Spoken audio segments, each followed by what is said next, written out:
tukasema yani tunaenda vizuri sana tukiwa na DJ Riz hapa, but kama kawa yani pia tuko na guest artist wetu yani wa worship moment.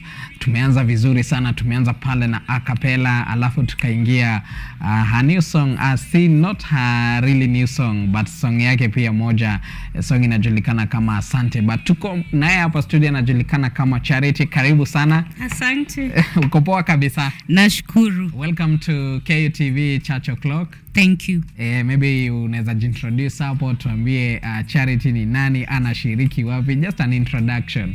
Naitwa Charity Mate. Yeah. I am a born again Christian and also a recording gospel minister. Yeah. I love the Lord so much. Nashiriki kwenye Sitam ya Kangundo Road. I'm really missing church today, but even this place is beautiful. Hapa tunasema hapa ni first service. Karibu first service. Thank you so much. I'm enjoying myself. I am also having many plans about my music.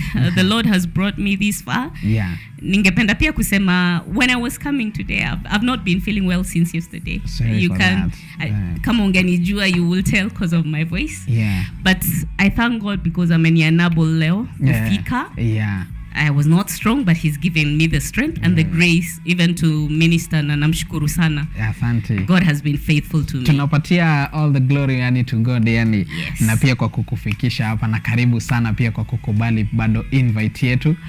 Maybe you can tell us your music journey. Ulianzaje mpaka ikafika mahali ukasema wacha niingie pale kwenye studio ni record sasa? It's been a long journey. Nimeimba for years since nikuwe mtoto. Reason being my dad was a recording secular artist. And he would push us, unafaa kuimba. I think you have it. And so he did in my childhood, akanikuza in my childhood. But he also was very strict about Sunday school. As much as he was not born again, he was very strict, and my mom was a Sunday school teacher. So nilikuwa nikiimba tu, in the house and in the church. But at around, I think, 16 years, nikaokoka in school. Yeah. And I felt that inclination to actually sing. And I did with very little knowledge. I did not know that is a calling. I did not know what I'm doing, but nilikuwa naimba. Then now Ajani, we went to church and we were singing, ministering in church, but niligutuka in 2020 when my dad died. And it's like God opened, me up to himself through my dad's death. And he lifted helpers because they spotted me. Yes, I was yearning kuimba, but I did not know that I had, that big calling to minister, now on air and through the airwaves of Sasa ku record and all that. Yeah. And these people actually sat me down and they were like, you have the gift. And God now actually spoke and was like, it is time. And so aka lift mtu. I didn't have the money then.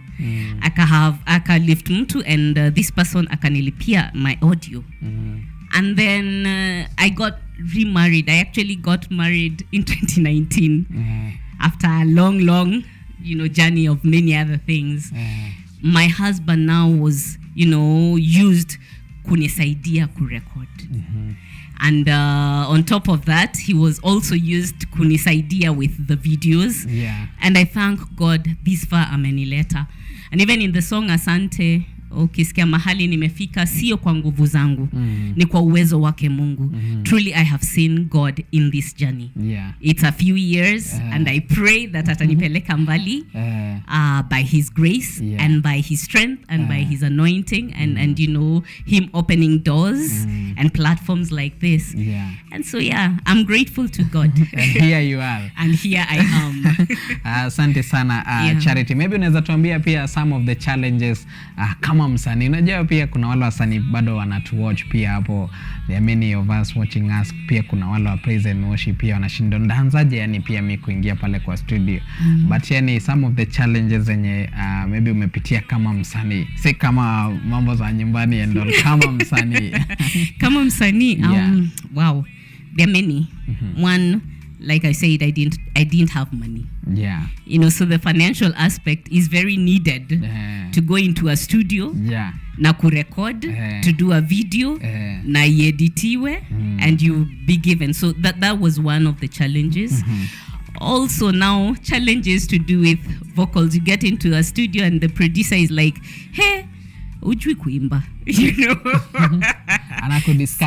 Discourage. Yeah. But it's not really a discouragement, because now I've learned this vocal training, and out of, you know, being cautioned hivyo ujui kuimba, I have now started my vocal training, and so inasaidia. One. And then number 3, from my journey, I believe being before God. Yeah. You know, it's not, we're not doing it for ourselves. We are doing it for his glory. Yes. And that we are only vessels, you know, so that he can be able to minister through us and meet his purpose with his people.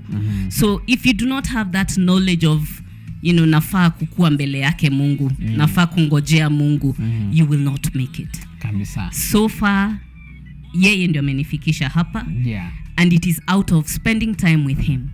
So if you do not have that, you know, within yourself, challenging yourself that I need to be before my Father, I don't think you can go very far. Yeah. So the 2 challenges, and then that is just an encouragement that when you go before God, and when you ask of him and you tell him that mimi nimefeel niko hivi na ninahitaji ku record, Father, just help me and show me the direction and the way to go, atakusaidia.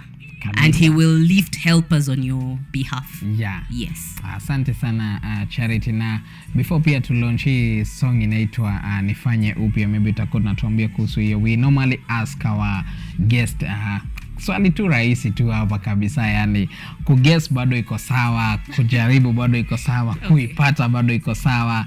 So swali yetu ya leo, our Bible trivia, ni what was the 11th plague? What was the 11th plague? And we have choices. There weren't 11 plagues.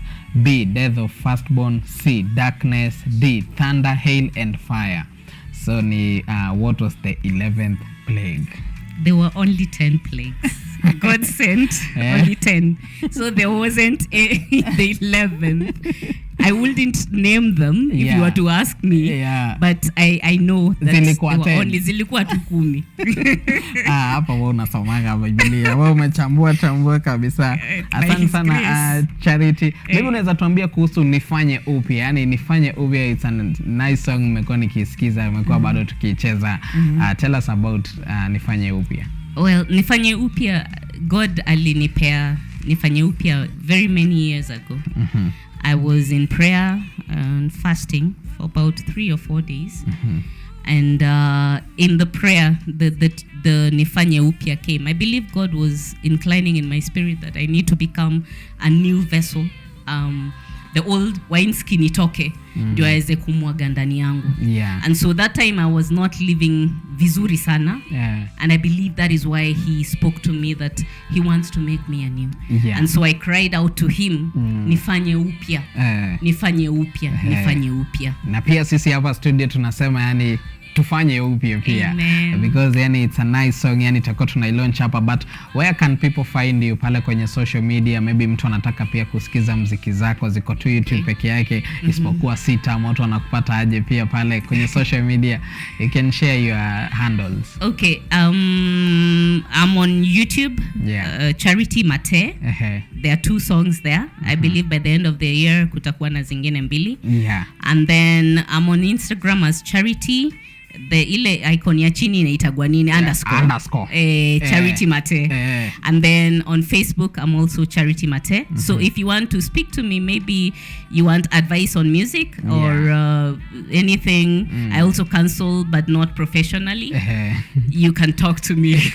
Watu wanaweza slide pale kwenye DM. Yes. Hapo sawa. Maybe unaweza salimia watu wawili watatu walikwambia ukifika studio make sure umetusalimia. I would love to first greet my husband. His name is Ken Gakuru. He's been an encouragement, amenishikilia. And also my mom in love, anaitwa Jenjeri. I thank God for them. I thank God for them kabisa. Na pia team yote, team Sitam pia pale. Wote Sitam Kangundo Road, wapoke salamu. I'm not at my corner today. But wabarikiwe sana. Kabisa. Wacha tucheze hii song inaitwa Nifanye Upya, na kama kawa venye amesema you can find her songs zote ziko pale YouTube, yani ukiandika tu Charity Mate ama Nifanye Upya by Charity takuletea hapo. Leave a positive comment, make sure pia umesubscribe pale, finya kengele because anasema mziki ziko jikoni zinapikwa ama zishaiva. Zishaiva zinafaa kutoka. Zinafaa zipakuliwe sasa. Hapo sawa kabisa. Wacha tucheze hii song inaitwa Nifanye Upya, and thank you so much Charity pia for coming through to Church O'Clock. Yani God akubless sana in your ministry. I'm humbled. Thank you so much for hosting me.